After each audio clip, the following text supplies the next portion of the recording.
Howdy, folks. Chuck Shealy here with Inside Cool Music Magazine, compelling stories from authentic musicians. It's our inaugural issue. It's our premiere month, so we're very happy that you're here with us. Thank you.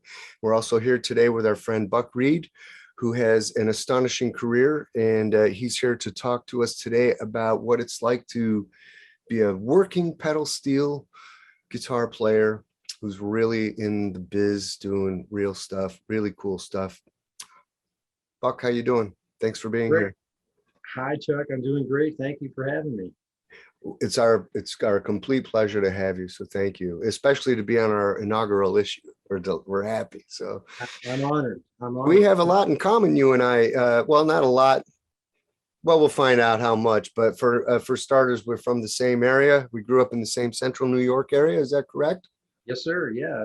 For me, it was about midway between Syracuse and Watertown. Mm-hmm.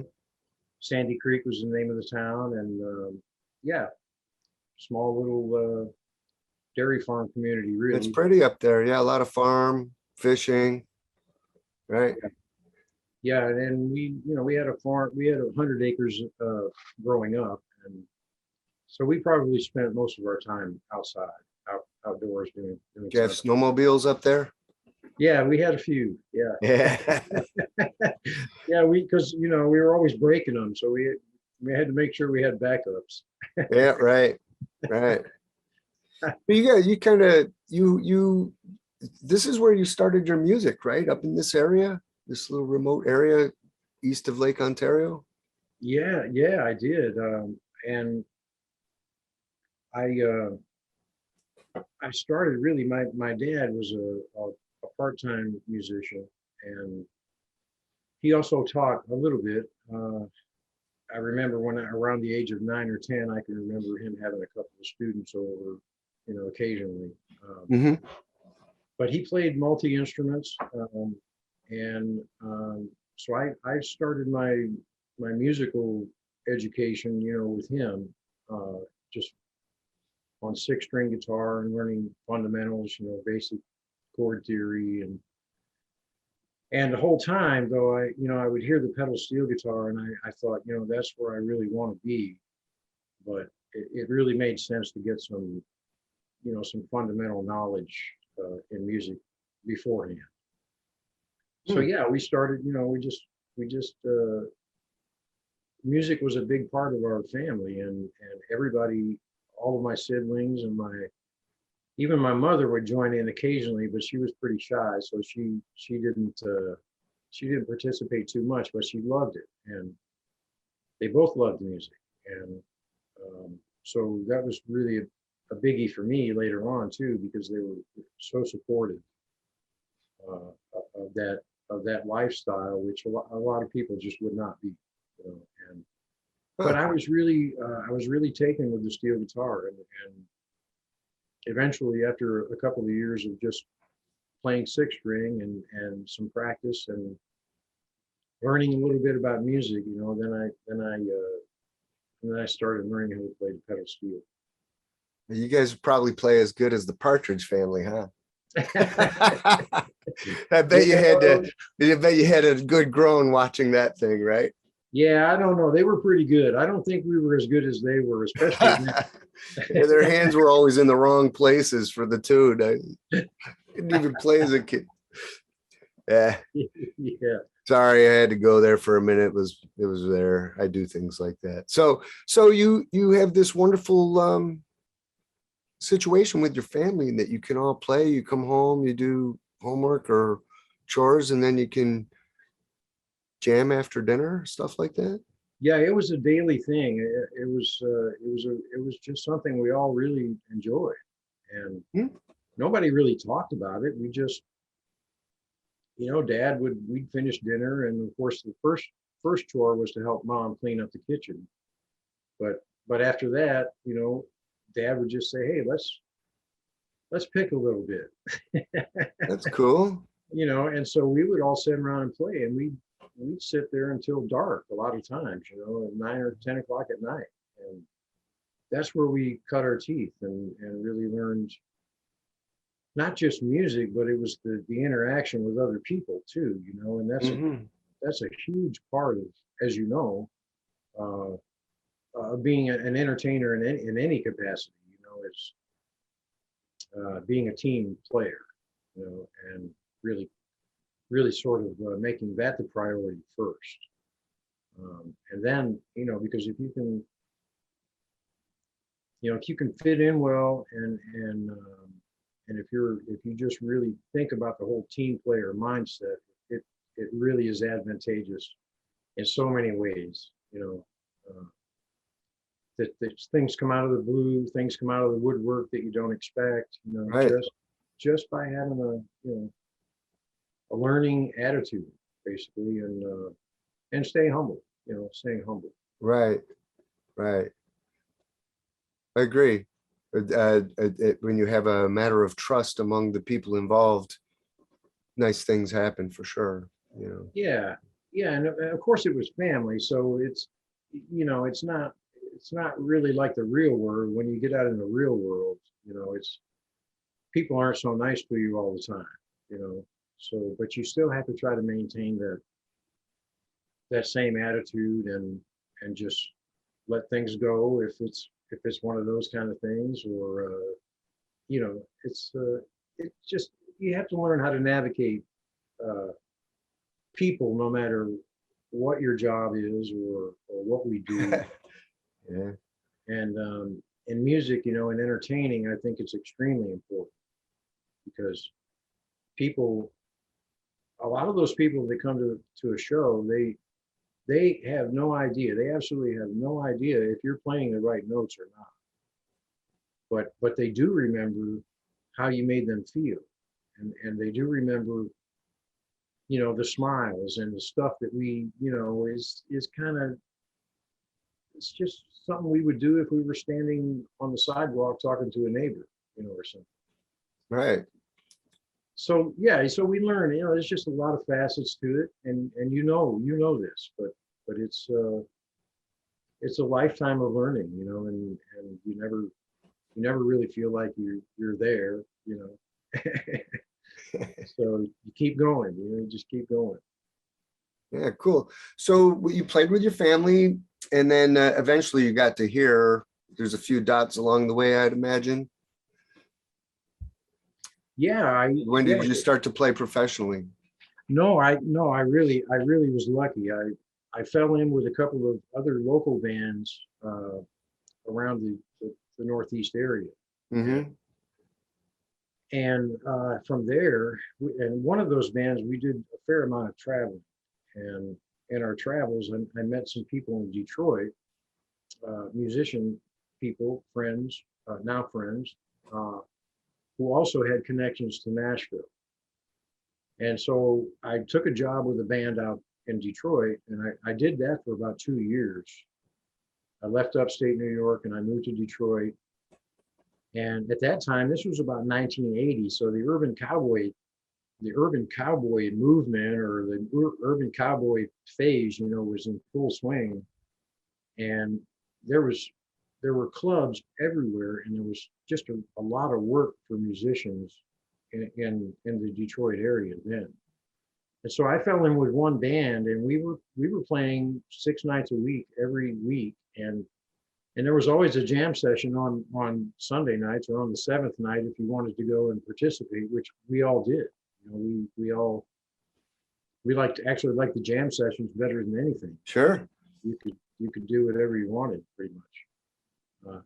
So there, when I was in Detroit, I met a guitar player who was working with a country artist named John Anderson. Mm-hmm. And he informed me that John was looking for a pedal steel player. He'd had a couple of records out, but he was starting to have a little bit of chart success. And so he was expanding the band and trying to duplicate what was on the recordings. And so he asked me if I'd be interested in giving John a call and just checking it out. And I said, yeah, of course, absolutely. And I did. And I talked with John. He was just the most pleasant person, just the nicest guy. And I asked him how he would like to handle the audition. And he said, well, just come and ride the bus with us for a couple of weeks and let's see if everybody can get along. See if you can take it. Yeah. Yeah. And so I thought that was cool. And because, it really takes your nerves out of the situation. Anytime you have to go in for an audition, it's like the spotlight is on you, and it's just a lot of nerves that can come into play. Certainly.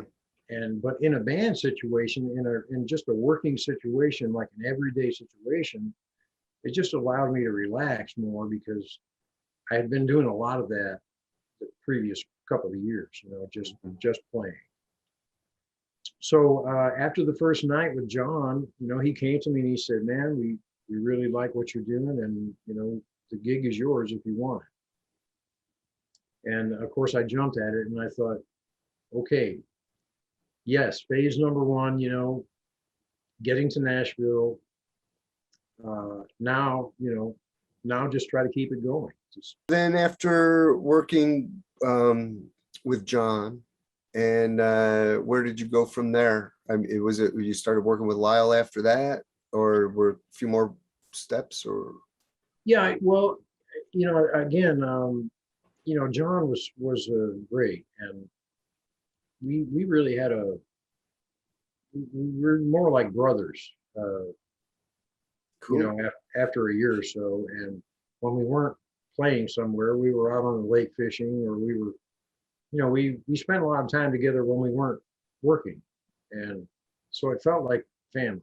And it was really tough to even contemplate making a move, but at that time, John was in between record deals, and the work was really falling off, and there was really hardly any work for the band.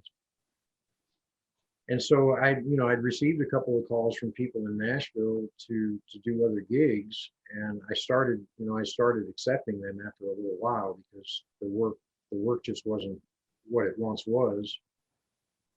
And it was hard to call John and talk to him about that, but he was very understanding. He was very cool, and he said, "Look, I don't know what's going to happen any more than anyone else," and he said, "We all have to do what we have to do." He said, I understand, and he was just great about the whole thing.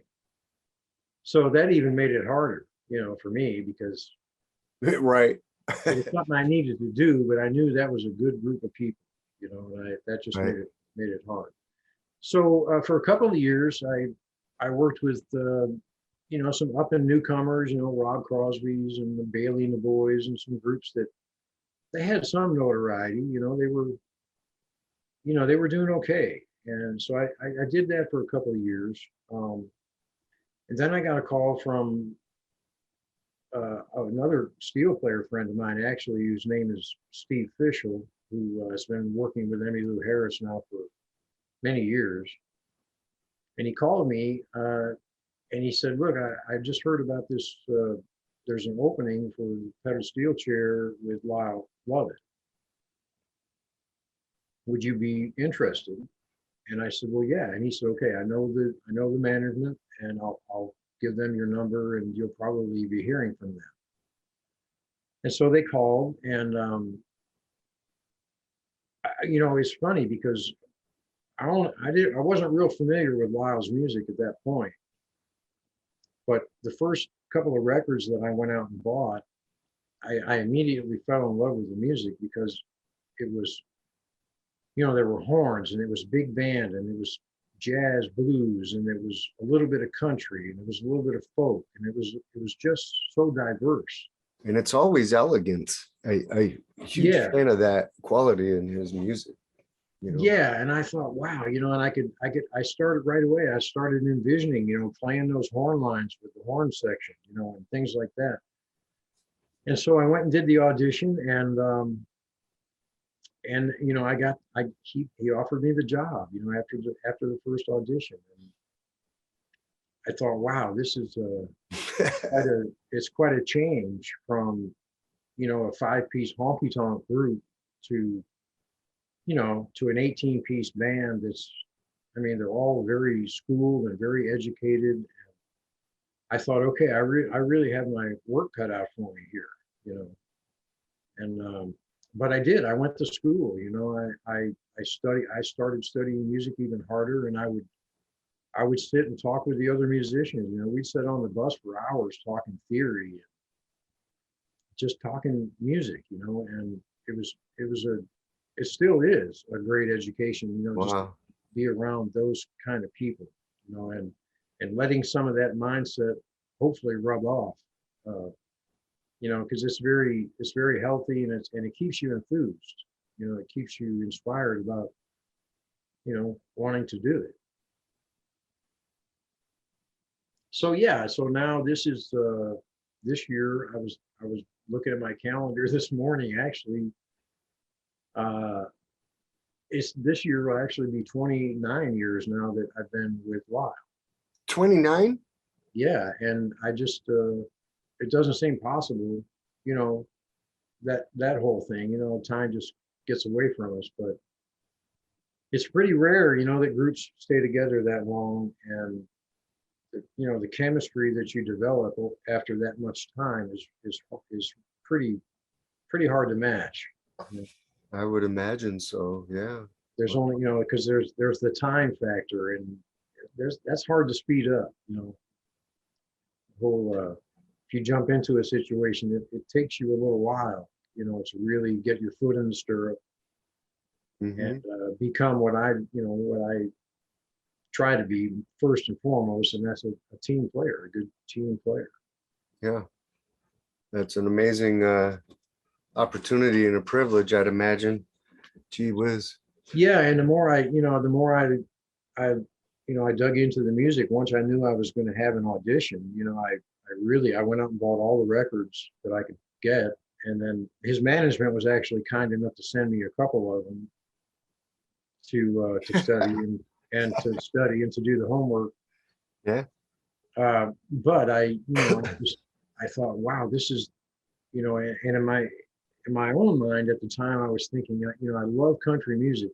Those are my roots, and you know, I can't change that.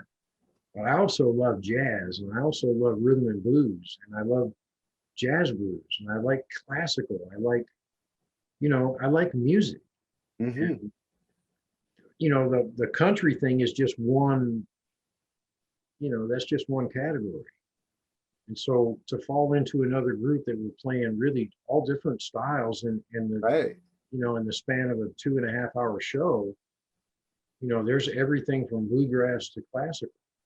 You know, it's really fun, and it really is a privilege to be, you know, around players of that caliber, and to you know, to you know, and for them to think you're okay, you know, for them to think, hey, he's all right, you know. So So, huge privilege, yes. yeah. Wow. God bless that. So along the way, you know, you're meeting all these people, and doors are opening in that artistic way that you're telling us about. That also happens for you in a technological way too, right? You get involved with the instrument itself and have done things in that realm as well. You mean as far as instruction? Well, instruction, but I believe we were talking earlier about how you said you've helped develop the instrument as an instrument. Oh, well, no, I really haven't. I really haven't helped uh, develop any new changes as far as cosmetically how the thing looks, or how it, you know, Mhm. just visually the appearance. But it's always been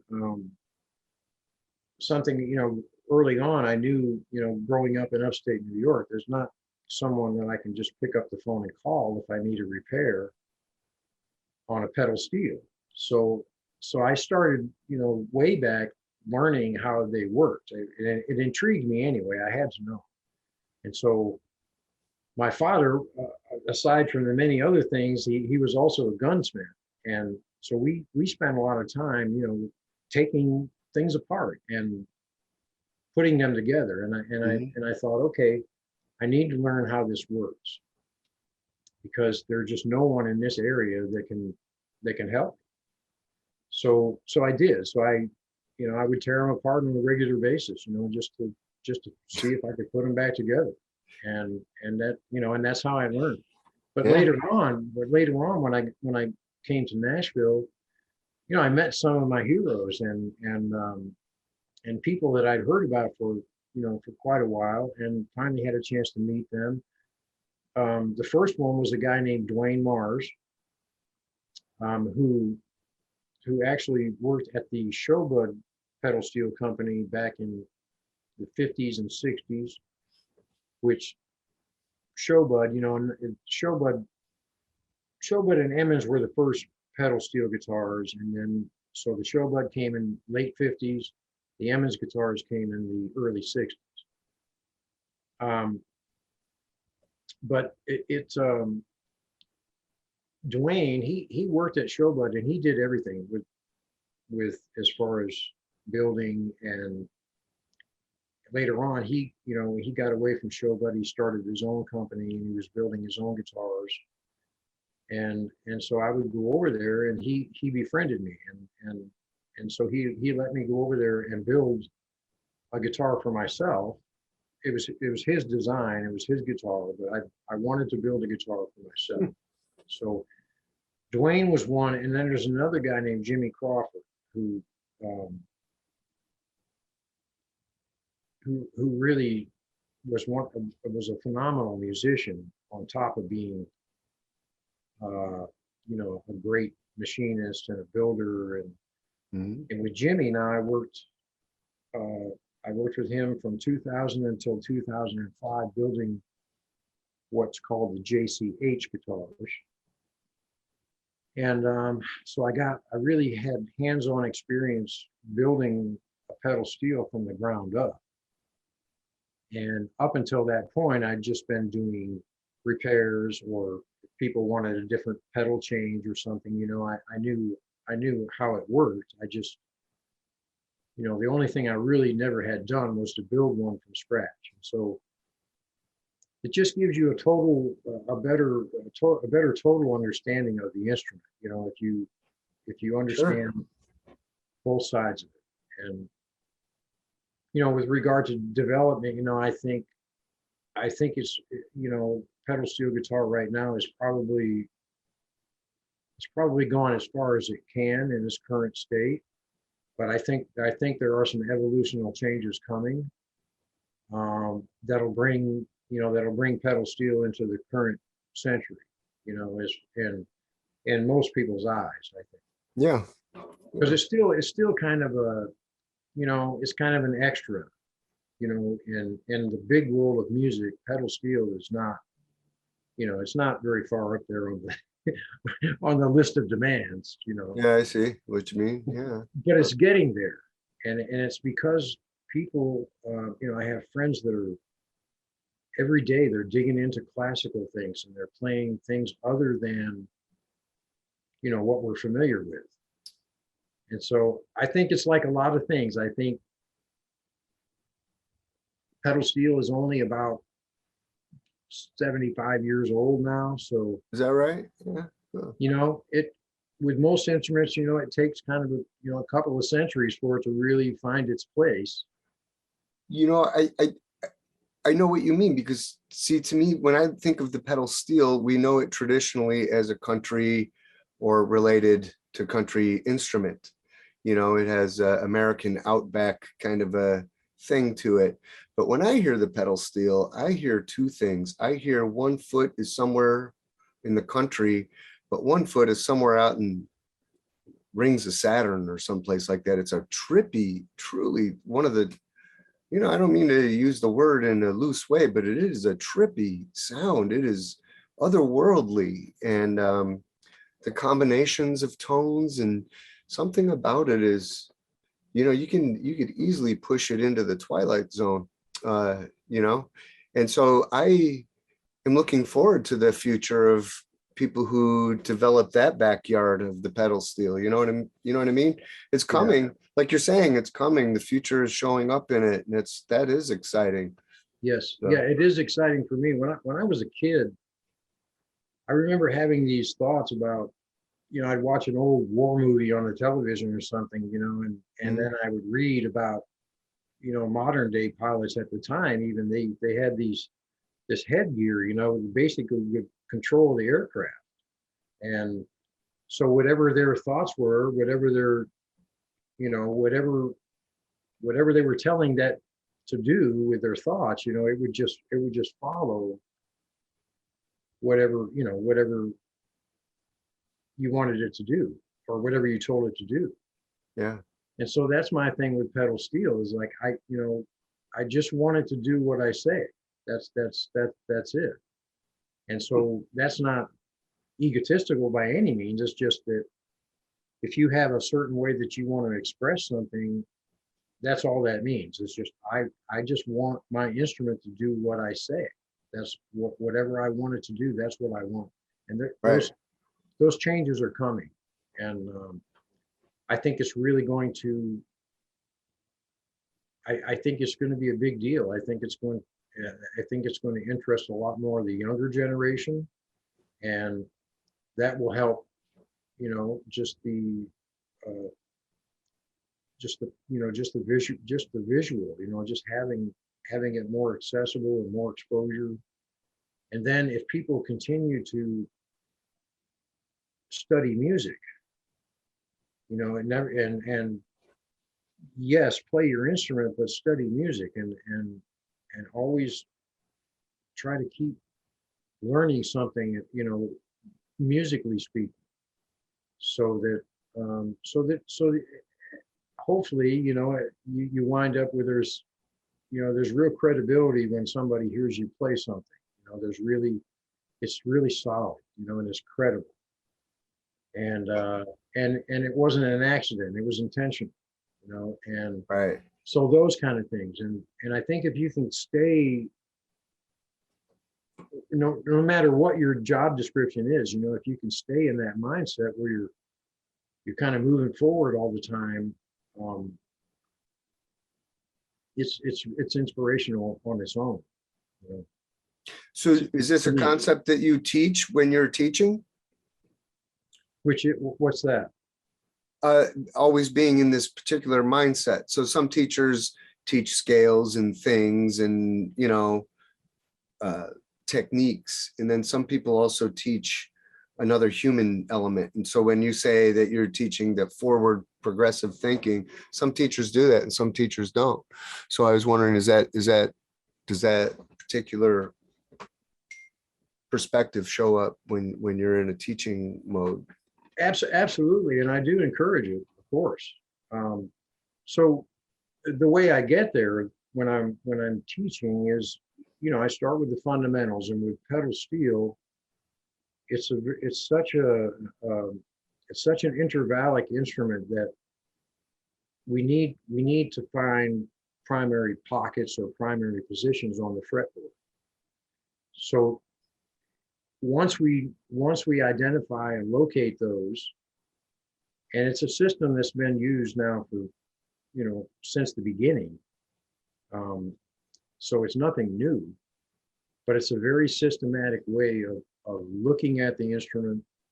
And to answer your question, after you go through the primary positions, and then you lay out the available voicings in each one of those, and then maybe an example or two of how to tie those together, how to sew them together to play something musical, then it's just,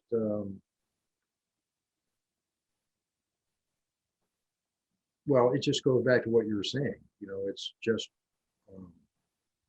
it's definitely good to encourage forward thinking. And once you get past these fundamental things with this system, it teaches you to teach yourself. Mm-hmm. So to me, that's a legitimate cause, and people tell me all the time, it's like, wow, now I'm hearing correlations with things that that just make it easier to understand what's going on, and even more understand what, how I can be supported, what I can do to help. Mm-hmm. So yeah, very good. Yeah, the pedal steel is very intimidating, and because I remember, and especially if it's new to you, it's a very intimidating thing. But after a while, you really do. You start to look at it like just any other instrument with strings on it, and you just have to learn to, certain positions to play certain things. And, with these, we have pedals and knee levers to consider also, but that's, that increases our range, that increases what we're able to do. So Nice. I don't know if that answers your question, but that's kind of. We're going with it anyway, whatever it is,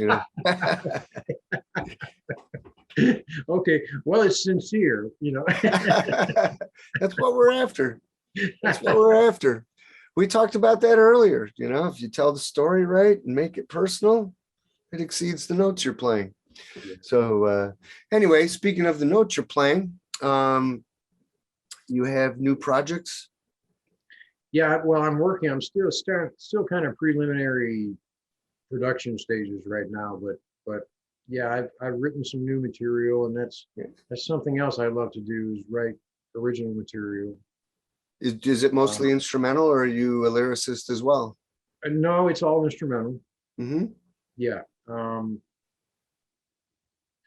Yeah, so I mess around with different pedal changes and things all the time, to create just more versatility and to be able to get more complex voicings, for some of the jazz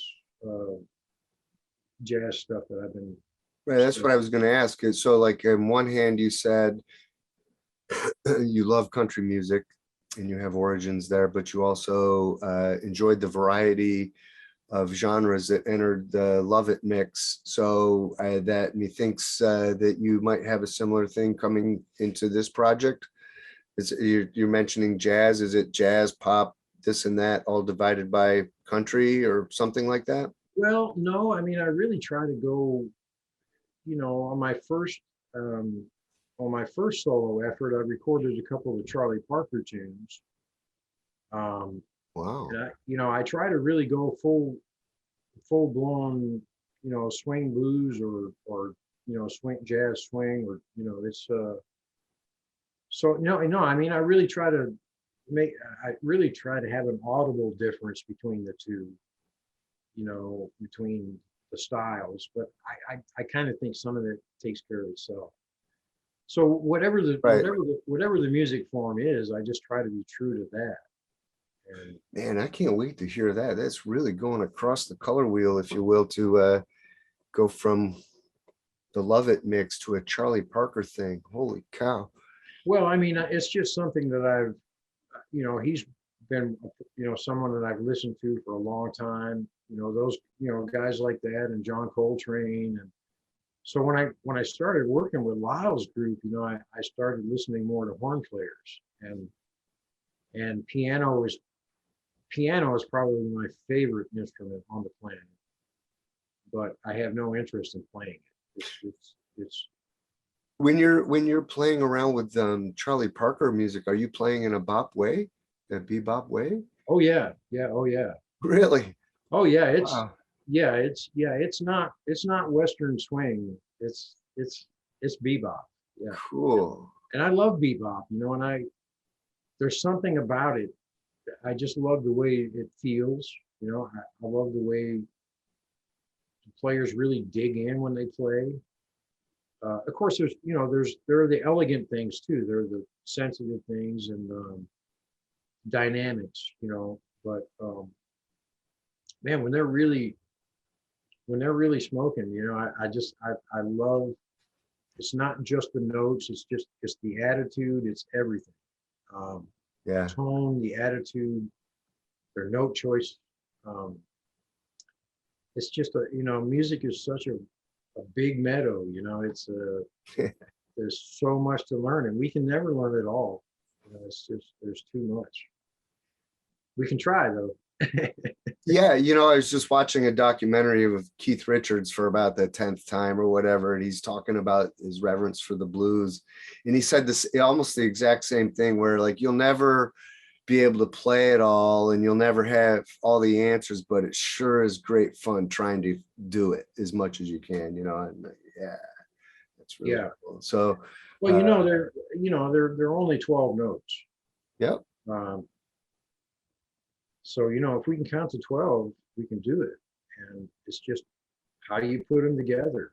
And Right. Right. So um, it's such a fun way to go through life. I feel so lucky.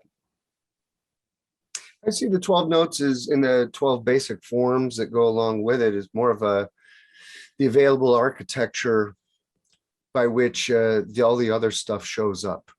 I mean, inflections and timbres and just all the other ideas. And yeah, like you said, the odd combinations, the unlikely, irreverent ways that things go together, So it's an amazing gift to have those 12 notes. So Yeah, have done a lot with those 12 notes, amazing, right? It is amazing. So, well, all right, folks, make sure you check out Buck. Buck, where can they find you online?